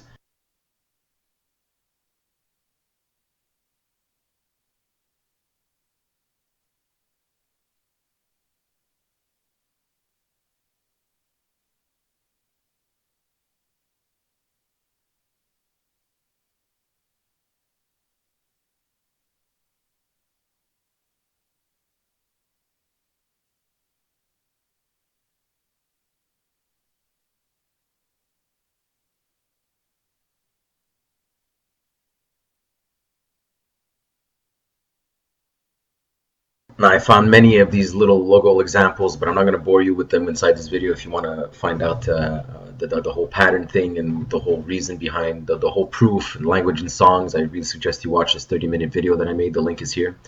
You can go ahead and see how there's the pattern and the songs and the double entendre in songs, and there's the big stress on the pattern and logos, and a bit more about my experience. We're in a holographic reality, but the point of this is to go ahead and explain to you what the reason behind the whole Mandela effect thing. We're not inside different timelines. Although the people that wake up, when they go to sleep, they do wake up in some alternate universe, but it's only because this reality happens to be a testing ground, a sorting field, a sorting area for us to go ahead and see if we're either light or dark. When you go to sleep, the people that are awake, they go to sleep, and at some point in their sleep, they wake up somewhere else. It's physical, and they go ahead and work on what this reality is, the people that are still asleep here. The Mandela effect is just one of the tools that they use to go ahead and try to wake up people and sort them out. There are many reasons behind all of these things. Flat Earth is one example. Remember the quote that I showed at the beginning of the video? Other than creating some awareness behind the Mandela effect and all of the Flat Earth thing, these are all tools to go ahead and make you start researching things other than just scrolling up and down on Facebook and seeing what your friends are doing. These are things that you're going to see on Facebook. These are things that you're going to see on YouTube, on the search results. The reason being is so that you start asking questions. And the second thing it does for those that start asking the questions is it makes you wonder what is actually going on. We're in a hologram reality. And there's a reason for us being here. That reason is in many of my other videos. The quick short version of it is try to find out if you're light or dark. Light being something positive, a force for good, people that care about themselves and people around them, and the dark being the selfishness, ego, and taking care of only themselves and the wants and desires as opposed to what's good for them and what's good for people around. So what is the Mandela effect? It's not the alteration of history or your memory. If it is happening, and it can happen, what it is actually altering the reality itself. We're not coming from different timelines. We're not jumping timelines. My experiences, being a hologram reality, the other side can alter things that happen over here. I want you to understand that the things, the intentions, and the goal on the other side is not the simple things that we have here when it comes to money, when it comes to what we look like and who's in control. It's not things like that are important on the other side. What's important on the other side is what kind of individual comes out of this experience. Power, greed, these are all constructs of this reality, and again, it's done in a way so that it filters out and sorts people so that you can make it on the other side. Envy, all of the 7 deadly sins, all of these things are at play so that people can go ahead and experience them and see what kind of choices they made, depending on what cards you were dealt, how you play them. Once you end up on the other side, all of that thing, even though there is some form of structure and government, but it's not like it is here on this planet right now. This planet is done in such a way so that you yourself, you chose to come here. You chose to come and get tested. You actually chose to be given the cards you were given to see how you would play them. We've come and had many lives here. We've come and had many different experiences. We've come and had all that counts on the other side is the experiences and the choices you made. We also, the point of life when you're asleep and you don't know what really is going on is also intentional. The point of being asleep and not realizing that everything we do in this reality is recorded, all our choices, that our thoughts are being listened to, is to go ahead and build integrity, gain humility. We all fail. The judgment and pointing the finger, arrogance, all of these things go away once you realize we've all fallen and you're caught red-handed. So, and it takes people, a lot of people are awake on this planet right now. Many of them have gone to sleep, woken up on the other side, remembered who they are, come back and play a role. Many people who are on YouTube are awake, that make out these videos, that go ahead and create these videos that either have to do with the flat earth and the Mandela effect, and they play, there's two sides. They play both sides so that a discussion forms and you, the viewer, can go ahead and see both sides and discern for yourself. So even though they know what the truth is, both sides know what the truth is, that it's going to take some people to tell the lie and it's going to take some people to tell the truth. Because if there's an argument, then, you know, if you can observe both sides and noise and dust gets stirred up. It's one way of why they're all working for the same goal, but some might not tell the whole truth, while others might tell part lies, half truths. It's this big thing going on. No, it's done on purpose so that there's more views and more attention is brought to it. So in the end, Oscar Mayer Wiener, is it Luke, I am your father?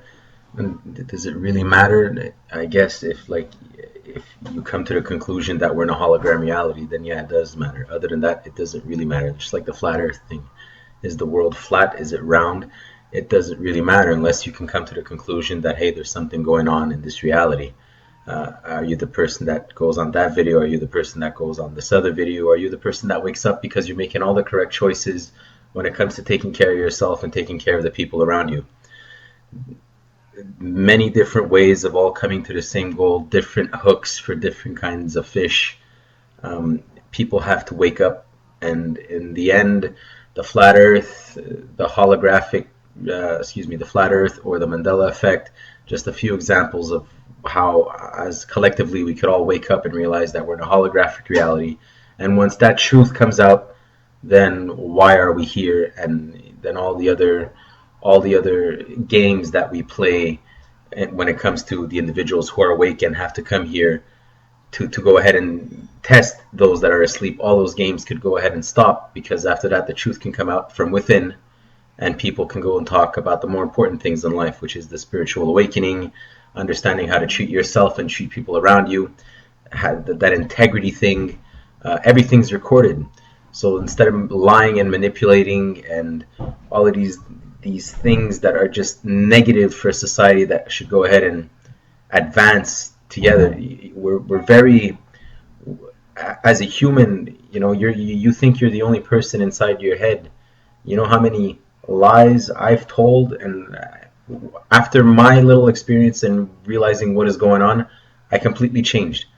Do I still have some habits that are still the same? Yes, but when it comes to being real, a lot of things have changed, and I still have a lot of work to do. But that's just my personal growth. The important thing is that you go ahead and discern for yourself, and watch this video. Watch this video that I'm linking in again. You're gonna see it's gonna go ahead and talk about the language and songs. It's gonna go ahead and show you how there's a double entendre thing going on. It's going to talk about my experiences. It's going to show you the pattern. Not as much with the Vesica Pisces that I've ended up finding out, and like the different logos that you saw in this video. I have many videos. This one will just go ahead and show you how, with the letter A, and how it has to do with vortex math. Vortex math. Our reality has a creative force, a creative consciousness behind it. And it has a lot to do with, it's very mathematical. That's why you find phi ratio all over the place. So that's pretty much just the video on the Mandela effect.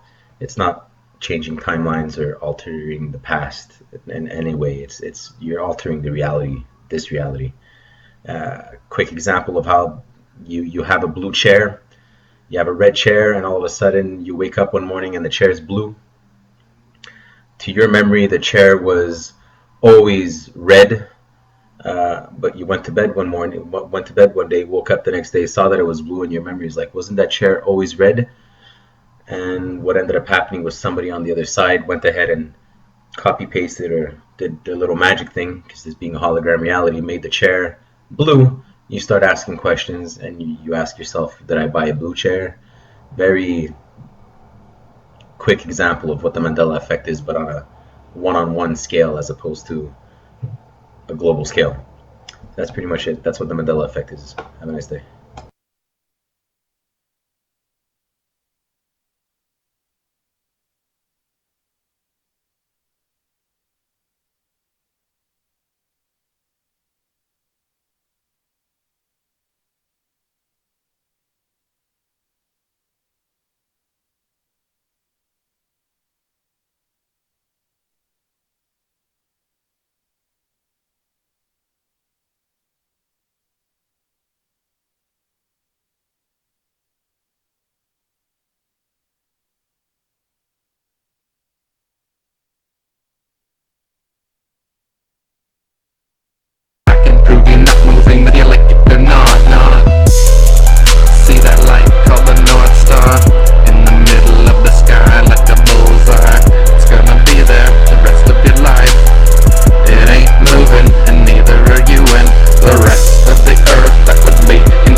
Your gods or goddesses out there that you pray to listen to you. They look down on you and they see you with all your devices and all your comforts of today. If you want to get their attention, you fast. You starve like you were living out in the wild. And you sit on the floor or you sleep on the floor. You do something that is like beneath you in this day of age. Like starve for a day or sleep on the floor when you have a comfortable sofa and bed. That doesn't make any sense. What you're looking at here is the parallel universes that you live. Right now, you're on the wrong side of the fence. You're on the side where you die, and you need to get to the other side, where it's eternal life in the Garden of Eden. You need to get to the very center of the flat earth plane, where every compass points to, drink from the living waters, and then pass into the land of perpetual twilight, where you get eternal life, and you live forever, and you're a super being. It's just that simple. The doorway out of here is right over there at the end of every compass. It's funny how people don't see it. The 700 Club on TV and your 007, your Bond. This is the two-ball cane. And it's one side of a light hole is a black hole. And it's on loop through the Holy of Holies at the center of the flat earth plane, where Jesus the Son must place his menstrual blood into the center of the earth, or there's no great dragon Typhon, the mother of all creation, coming out. This is the Aurora Borealis. X marks the spot. At the very center of the flat earth plane, we're going to dive right into that Holy of Holies, and we're going to pop out into the land of perpetual twilight. This is parallel universes. And just like the Green Lantern's ring showed you, this is where you become superhuman, this green astral light. You're going to drink from the living waters, and you're going to become superhuman. So the two-ball cane, you've been worshiping the two balls and cane your whole life. It said you set up your Christmas tree every year, and that's got balls all around it, and the candy canes, and you set it up on your X. This is the spear that pierces the side of Jesus Christ. You play all your ball games. You cast your ballot. Everything about you so ball satanic, it's not even funny. And this is what their universe looks like. It's one side of a light hole is a black hole with the green astral jet shooting out. We need to get to the center of the dish, drink from the living waters, and become superhuman.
If someone told you that they're a vegan and a meat eater, what would you think?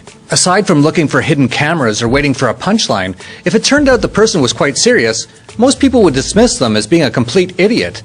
Well, Donald Trump just said the political equivalent. Hey, I'm a nationalist and a globalist, Trump told the Wall Street Journal on Thursday. I'm both. Yeah, you can't really be both. They're opposites. But hey, the population is so dumbed down now that they don't even notice that the comrade-in-chief says he is two completely contrary things at once. It's not like he's never done it before. I'm the only one on the stage that said we should not go into Iraq. Are you for invading Iraq? Yeah, I guess so. I'm very pro-life. I'm very pro-choice. She has no natural talent to be president. She's very talented, and she has a husband that I also like very much. I will build the wall, and Mexico's going to pay for it, and they'll be happy to pay for it. I'm not going to pay for that fucking wall. He's been for attacking Iraq and against it. Pro-life and pro-choice. Republican and Democrat. Against and for Hillary. And virtually every other issue he has held steadfastly both sides. He's the perfect politician in that sense. The only surprise is that it took him that long to realize his true calling. We've called him out on being a globalist insider since long before the election, and we received torrents of YouTube hate for it. I.C. Wells said, "For being so negative about Trump, you lost me as a subscriber." I know. Thank you. We lost I.C. Wells. Wheeler TV said, "The globalists aren't going to insert a candidate to the election just to rile people up. Trump threw out anti-globalist ideas that no one was previously talking about, like trade deals and a wall. One of the reasons Putin likes Trump so much is because they are both against the globalists. Trump has been talking trade deals for years. If they really were for fixing the election to the extent you are suggesting, it would have been Jeb versus Cricket Hillary. Yes, they really were fixing the election to the extent that I had suggested. And Jik said, Trump is best choice for USA. I think he won't be allowed to take an office. For Jeff, all are bad guys. He like to just bring criticism over all. We don't mind the hate though, we're used to it.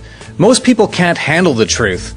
But that's all we're going to give you here at the Dollar Vigilante, whether you like it or not. Meanwhile on Twitter, the presidential platform of choice, he has scoffed that judging any president's first 100 days is a ridiculous standard and not very meaningful and an artificial barrier.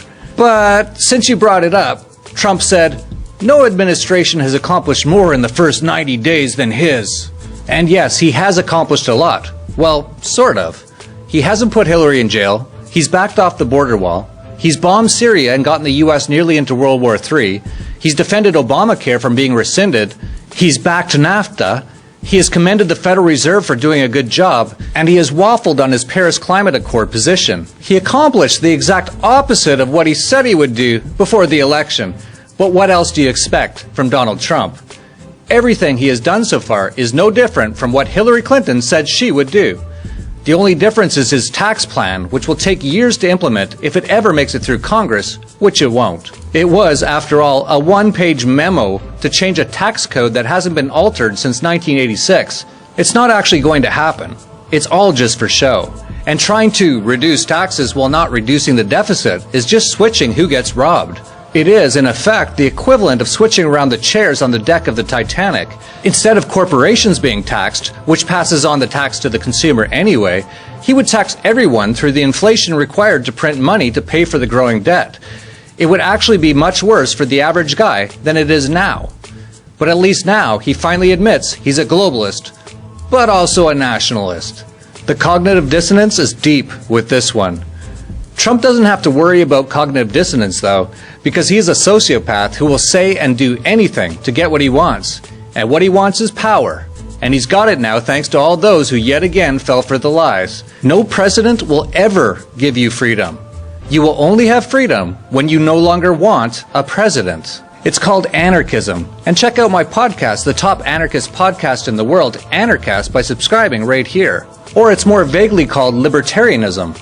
And according to the Pope, libertarianism is becoming a very dangerous issue to the power structures that be. So there is hope. Make sure to subscribe to our channel down below, because we'll be talking about the Pope tomorrow.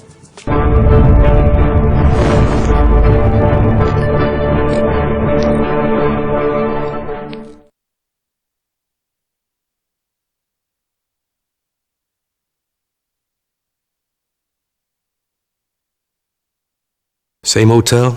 Same price? No! There's a bunch of different prices out there. In a minute, bud. Oh. Almost done.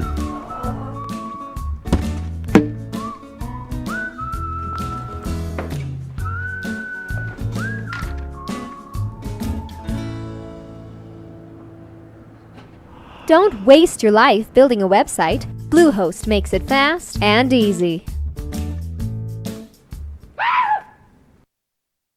Hi guys, so check this out. I think this is the biggest conspiracy of all time, and I truly believe it because over the last 6-7 years I have never seen such deception, and it goes to both Eastern and Western civilization, and we have ample evidence to support this. So basically it is regarding copper, guys. Copper is the most important mineral in our body that we require to function properly. Ancient Ayurveda recommends, drinking water from copper vessels in the morning. It's called Tamrajal Ushapan. So if you drink water from copper jar kept overnight, it is really healthy for you guys. So I was looking for more Western scientific thoughts on it, and I stumbled upon this article. and I think this is a very informative website, guys. I really think that copper is the key to freedom, guys. Copper is the really thing, because even the Illuminati and the Freemasons are heavily into it. So I would put the link to this article in the description. So all the problems that we are having as a humanity is due to iron poisoning, guys, and due to lack of copper deficiency. All the plastics, all the vaccinations, all the chemicals are really designed to take the copper away from our body, and they are putting us all stainless steel, plastic cup, stainless steel spoon. This is all a deception, a conspiracy to take iron from our bodies. And this website, this guy is very intelligent, so he has explained it in a very detailed way why reasons of symptoms called cancer, dementia, heart and cardiovascular disease, diabetes, lung disease are nothing but due to lack of copper in our body and accumulation of iron. So wherever iron deposits, arthritis, etc., like in your neck or in your if you have pain in your neck or in your joints, it is due to accumulation of iron in your body. You die because of iron poisoning, guys. So here he gives up what is the reason for having different types of blood. So it is actually the blood group itself is a scam. We had blood group only 500 years ago. The elites have the best blood group, AB negative, and they are copper based. They are called blue bloods for a reason, because they are copper based and they feed us iron based life. So even the blood group came because of mass iron poisoning. So he mentions their blood types and disease symptoms, conditions indicates iron poisoning, and how he also explains why African Americans and Indians have high diabetes, because we are more we have more B blood group. So B blood group is acidic in nature. That is the reason for a high diabetic rate. So cancer, he explains radiation, bisphenol A. Plastic is nothing but a replication of radiation. It just distributes radiation much faster into your body. So he describes how radiation and plastics are both related. It does the same thing. Take out copper from your body, blood pH. So blood pH level, how it is, we are very dangerously close to extermination, guys. Our pH values are on the edge of extinction itself. So he explains how our pH value has been increasing. The ideal pH is 7, but if you go lower or higher, it's very dangerous, because of daily iron content. We are in 1900s and 90s, we had 12.5 mg of iron. Now we are increased to 22 to 23 because of plastic. Now it has gone to insane level of 45 mg iron per day. So it's very dangerous. It's a long article, but I would really suggest you to read this. This is the best, one of the greatest article you will ever read in your entire life. That's what happened to me. I have been researching past 40 years, but this is one of the best article I have ever read in my life. So this is a must, guys, no excuse. You should read it. So why copper is the key, and in India, in Ayurveda in India, they always stress that copper is most essential to your body. Vitamins are a scam, guys. Nowhere in the ancient tradition they were told to use vitamins. Vitamins is a newest invention of medical mafia. Don't take vitamin, it takes over your copper. Copper is depleted more if you take vitamins. Only you need is mineral, and that to copper. So I would suggest you can go to, in India we have this copper lota, so we drink water from this. So since I have been drinking, I am feeling very energetic, and I had lot of neck pain. I have also started wearing necklace and a chain, copper chain, and also a bracelet. So if you have like neck pain or you have some joint pain, you can wear copper bracelet. They will tell you it's like pseudoscience, but once you wear it, I guarantee you guys, you will feel your whole body pain will vanish within a week. So I would suggest you go to Amazon and buy this copper lota and drink from this. So it's very cheap, $12 only, instead of spending $12,000 on medical mafia. That only gives you disease. So this is what we use in India, but if you don't have that, you can also buy colloidal copper in Amazon. You can get that colloidal. This is also very good. It will reverse your aging, guys. you will never feel ever as better as once you start taking colloidal copper. So copper is very important for us. So in India it's called Tamrajal Ushapan. So this is the best therapy. They tell that once you start drinking copper water, you will never have. That is what the ancients tell us, guys. For 10,000 5,000 years back, they told us the must that we need to drink water only from copper water only. So if you drink this, you will see all this headache, blood pressure, urogenital disease, anemia, hyperactivity, dysentery, obesity, constipation, arthritis, sinusitis, everything, asthma, every meningitis, all kidney stone, everything will disappear, guys. This is why ancients never had any disease, because they had a high amount of copper. So please look into it, health benefits of drinking copper.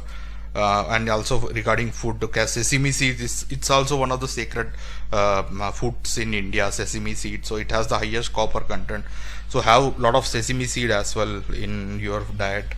So I will come to the Illuminati, the conspiracy. As we can see, the Illuminati, the blue bloods, they are called blue bloods, Sumerian, reptilians who are ruling us. Their blood, those who are into conspiracy know that they have high copper content. Their blood, because of increased reptilian DNA, contain more of a copper content. Since copper-based blood turns blue-green upon oxidizing, these reptilian hybrids were called blue bloods. So all the elites, Rupert Murdoch to Queen of England to, Rockefeller, Rothschild, they are all blue bloods, guys. Even when you cut it, if they get a chance to see their blood, it will be blue-green color. They are very highly intuitive. It's not easy to destroy them. They have a perfect blood. So they are very much connected to the universal mind, you can say. They are evil, but they are very evolved kind of thing. So it is not easy to just terminate them, because they have perfect blood group. They literally can live forever. We die within 70 to 80 now, even less. They can just shift to dimension. They don't even have to die, because their blood is perfect. It's copper based. So even this Whale.2 reptilian hybrids of the Illuminati, blue bloods, all the royal families of the earth are copper based, guys. You can check them. We became known as blue bloods because we have copper based blood. When copper based blood oxidizes, it has a blue green color. This is what Alex Collier said, the contactee of Alex Collier, because we were also our reality is green skin, guys. We were a green skin race. Your original race was green skin. This was a result we know because of large copper traces in your train 22 blood types. It's because of ancient war, Orion war. There was, nuclear war. So that is the reason our blood lost lot of copper, and we became iron-based race. But we need to regenerate our body back to our original, self. So for that we need copper, guys. I cannot stress this. Only thing, if you ever want to do in one thing in life, just sit down at home and just have copper. It will really 99% of all your problems will vanish in time. So this is the only thing I am doing right now, just obsessed with copper. You can say I am a copper man. So I am feeling like I never felt so much better. So if you have copper, that's it, guys. And even the Egyptians, all pharaohs, before they were painted, you can see our ancestors were examples of green skin got from ancient Egypt. So all our ancestors were green skin, guys. They of course painted it, but many of the good paintings, like those who are not be painted, they are all green skin.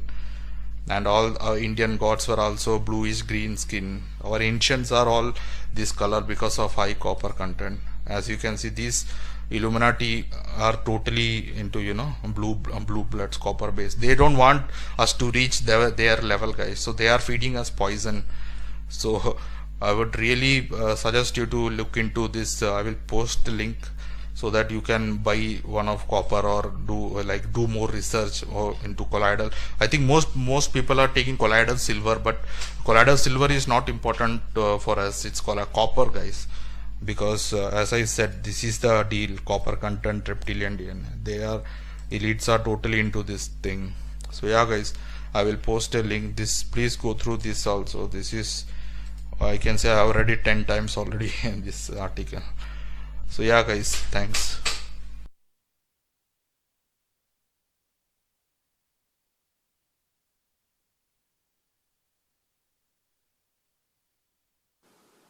So you see this, cross your fingers, you make a wish. This is the spiral of creation. Look at your fingertips. You see the spirals. It's the astral light, the swastika, coming out of the Holy of Holies at the center of the flat earth plane, where every compass is pointing to, where the aurora borealis is shooting out of the black hole sun, hitting the parabolic mirror and showering down on you like the Matrix Code. It's that this is what's bringing everything into reality. It's one side of a light hole is a black hole, and the one you're in is on loop. It's the spiral of creation. You see plants coming out of the soil in time lapse. You see they go spiral around. They dance. Look at it. It's all over you. The Fibonacci sequence. You can't see it, but I'm telling you that you're in the matrix right now. One electron balanced by a positron. It's one light hole, one black hole on loop. And we need to get to the center of the dish where the swastika is. And that doesn't make me a not see. I see everything. I have the holy fucking spear. I am fucking Satan himself in the flesh. And I'm telling you, every time somebody sneezes, you say, bless you. That's be less you. You're so filthy, retarded, and necrophiliac sick, lost at sea. It makes me feel like I gotta puke every fucking second of the day. How filthy, necrophiliac sick. I gotta shiver like you're a fucking cockroach. Because I gotta bring forth heaven and earth for you? Yeah, you talk about your Jesus and your Bible and Archangel Michael and Thor, all this power that they got and shit. That's kind of funny. I got to take over the world from the comfort of home and save your life because you're so filthy retarded. If I don't make videos, you will surely fucking die. Make no mistake about it. Necrophiliac, lost at sea, officially dead. These Jesus freaks, they come to my door every weekend pushing these flyers and asking, come to our church and stuff like that. And I point out, you see this piece here? It's supposed to be whole and completeness. Wholeness. Like you merge the left and right side of your brain. No more light and dark. No more good and bad. It's no soul left behind. We're supposed to get to the Holy Grail before we're dead and drink from the living waters. You see this health? That's supposed to be eternal life. You drank from the eternal waters at the center of the flat earth plane where every compass is pointing to. There's no way to fuck it up. You'd have to be filthy retarded. This, prosperity. That's supposed to be, everything's supposed to be free. No more time or money. No more slavery. We're going to pass into the Garden of Eden, the land of perpetual twilight where there's no more night and day. It's the end of fucking days. We're going to drink from those waters. We're going to bring forth heaven on earth. And it's just that simple. Nobody can stop us. As far as I'm concerned, everybody's so filthy, necrophiliac, sick, it goes beyond measure. There's this thing called the law of averages. And it works. Just go out to a bar, and if you're a guy, ask out 10 women. You'll see one in those 10 women will say yes and have sex with you or something like this. What I'm telling you is built into reality for a reason. This law of averages. 1 out of every 10 people that you ask to buy something will just buy it. Because it's the law of averages. It's built right into reality. That's what these guys are playing by going door to door, pushing these flyers on you, trying to get you into their churches, their religion, their military order. Everybody's lost at sea, officially dead, and filthy necrophiliacs. Look, I'm going to the Holy Grail. I'm going to take a bunch of people with me. Simply place your blood beside my own. It doesn't matter what name you call me. If I don't make videos pointing at the Holy Grail, every day of my life, you will fucking die. That's the prescription of reality. There's no way to fuck it up. Every compass is pointed to the Holy Grail. You don't have to die of old age. It's right over there at the center of the flat earth plane. So you can play stupid all you want, as long as you want. You're just killing yourself and everybody you love. There's no way to fuck it up. It's kind of funny how people make fun of this blood over intent. But it's clear, only the devil hides his intent. And nobody's going anywhere until their blood is beside ours. Blood thicker than water. And a common cause of survival for the benefit of all. Until then, only the devil hides his intent and you ain't going anywhere. You don't have to like it. I put up gallons of fucking blood for this post. I have the Holy Spear and ain't nobody going anywhere unless their blood's beside my own. I can see the future because I wrote it myself. And if you think this is an accident, look, it doesn't matter how much money you think you have, whatever wealth, whatever it was that you would have liked to have used to purchase this Holy Spear, but you couldn't have purchased it. You needed your fucking blood up for the benefit of all, published for the entire universe to see. And that's real. You can go to your psychic, you'll see they think they're on a ball floating through space as an accident. They think they evolved from monkeys. They're so far from reality, they know nothing of one electron balanced by a positron, one light hole, one black hole on loop, the holy of holies. It's that everybody you know is so filthy retarded and necrophiliac sick that you ain't going anywhere. You're officially dead, and you're gonna stay dead if I don't make videos. So when people try and suggest that I'm controlled opposition, blood is the key. Until your blood's beside my own, you're the devil hiding your intent, and you've got no chance unless I scream out the Holy Grail day after day after day after day. Because nobody else will, because I have the fucking Holy Spear. I'm the one who sees it. And if I don't spell it out for everybody, then nobody will do it for other people, and it's just that simple. So, in a year, I'm going. I can see everything. I have everything. I need to take over this world, whether anybody likes it or not. It's that I got the keys to the kingdom, and you can call me crazy. You're so filthy retarded. You'll never find your way. I have the fucking directions. And, I see everything. So, you can play stupid as long as you want. I assure you, until your blood is beside my own, you ain't going anywhere. This fucking world is mine. I have the fucking Holy Spirit. You're all dead without me. I'm the fucking Prince of Darkness. I'm standing on gallons of blood and the Holy Spirit. There is no question. Go look at the Book of the Dead Von published. All the images, verify everything. There's no way to fuck it up. You'd have to be literally retarded.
So it all starts with sex. Your father places you into the space of your mother. That's the Y chromosome.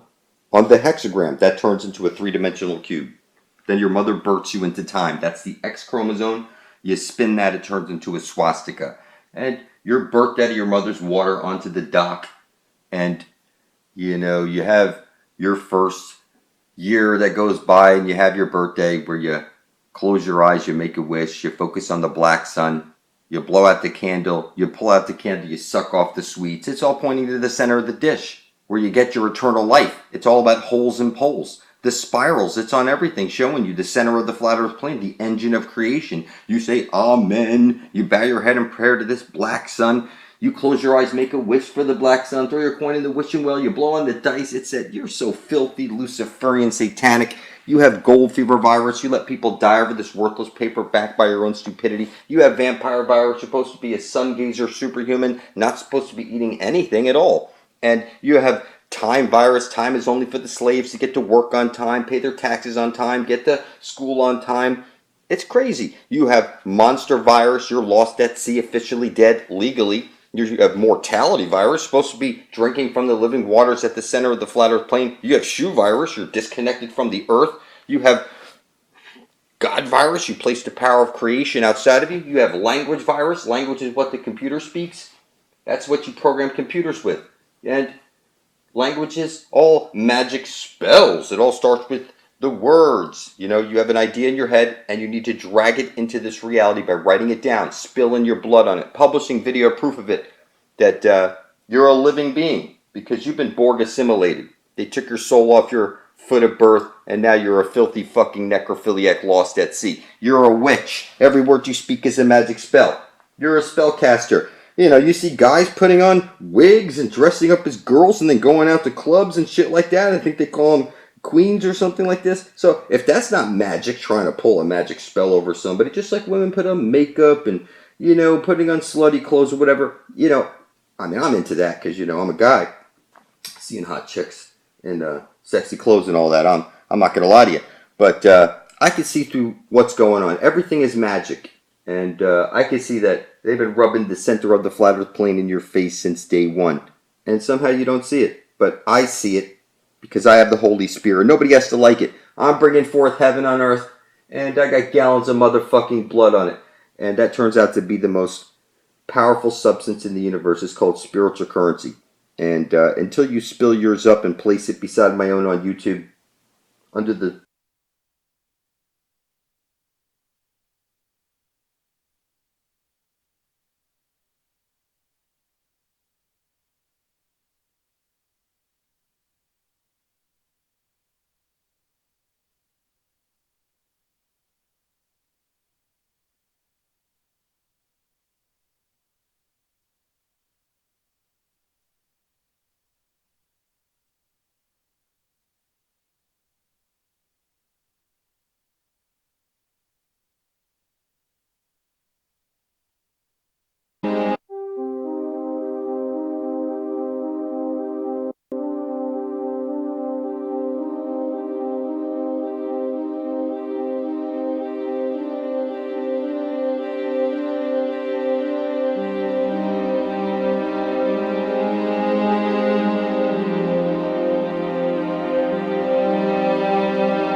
Mom has always been there for the big milestones, but also for life's little moments. For every little thing she's done that went unnoticed, give her something special to show how thankful you are this Mother's Day. This may look like something from science fiction, but it might hold the key to our future energy supply. Researchers here are trying to replicate the light and heat of the sun using 149 lamps as big as cinema projectors. It's the pride of Professor Bernhard Hofschmidt. He showed me how it all works. In principle, one of the lamp is already what we call a solar furnace. We can concentrate. The only thing we do, we put more on the side to bring all the folk heat together. And when that's done, this is what can happen in a very short period of time. To give you an idea of exactly how much heat these lights can produce, this 20mm thick piece of aluminium was exposed to the light of just 30 lamps for just a few minutes, and as you can see, it burned right through. But aside from melting aluminium, what practical benefits are there from harnessing the white heat of technology? We are looking for chemical applications, means mainly to produce hydrogen as a storage fuel, which can be used for any application we know today. So we can fly airplanes, we can drive cars with hydrogen, all this fundamental application which consume a lot of energy today. The feeling here is that countries which have dependable large amounts of sunlight annually could make best use of this research. Prioritizing renewable energy is the cornerstone of government policy in Germany. Last year, conventional solar power provided around 6% of all the energy generated for the national grid. Researchers in Jülich have received millions in funding, and at the ministry in Berlin there is clear approval of their work. The project is an important example of energy research because we need innovation to drive forward our renewable energy policies. We think such energy research is like a strategic key to delivering renewable energy. It may well still take many years before the research being done in Jülich brings a tangible benefit. But here they believe using light to generate heat to combat global warming is the way ahead. Dominic Kane, Al Jazeera, Jülich.